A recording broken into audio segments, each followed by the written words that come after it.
At the end of this month, I will definitely be a happy rambler. That's because a new season begins for my favorite guilty pleasure, Canada's Worst Driver.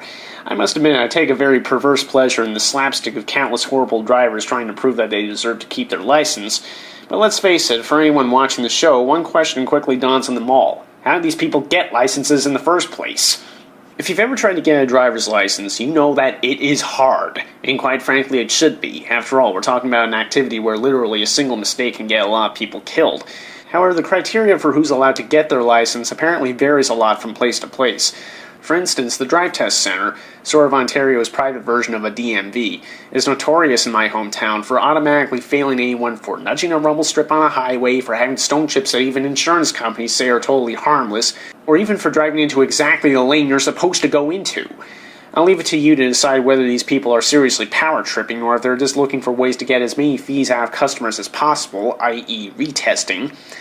In any event, as ridiculously anal as these guys are, for some reason there are examiners in Canada, and evidently elsewhere, who will fully license drivers who can't see a thing, who speed like it's their God-given right, who are addicted to their cell phones, who insist on drinking, eating, smoking, petting their dog, putting on makeup, or even changing clothes while driving, having total mental breakdowns every time they're behind the wheel, have heart conditions that they never bother to tell anyone about, can't drive in a straight line, honestly can't tell left from right, have so much road rage that they're borderline psychotic, or they're just plain dumb as a post.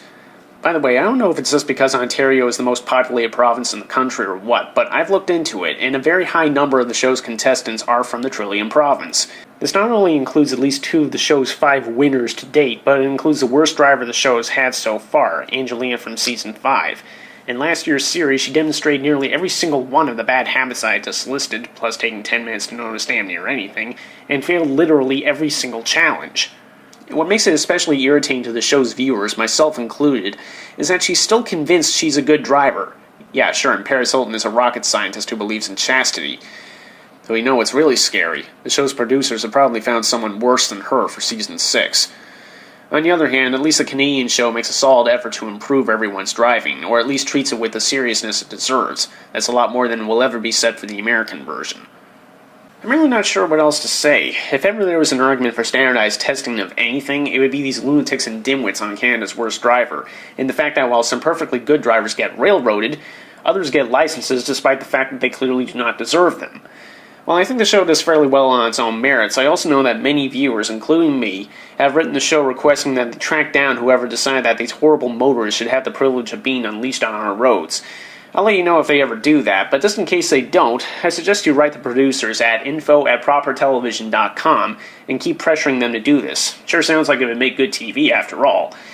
And who knows, it might really change things if these examiners realize that they might have to answer for their mistakes, especially if someone dies because of them.